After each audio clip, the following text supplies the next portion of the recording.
začínaly ty otrvé čluny. Ženská letěla proti tomu, který mi dal zpátečku. Ivo! Normálně jel sekl. Oj, jo!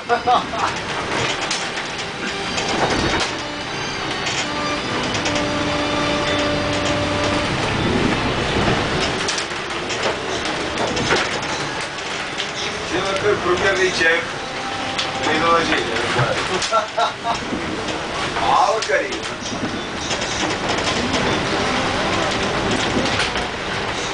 Ale už je to dostupné. Se to dá jako, jo?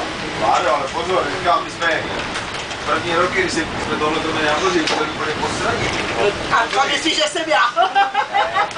Nemusíš být, vidíš na nás, je to v pohodě, že jako nemusíš být, ale my jsme nevěděli, co to tam udělat, co to zlodí udělat, ty vole, pokusy, jo.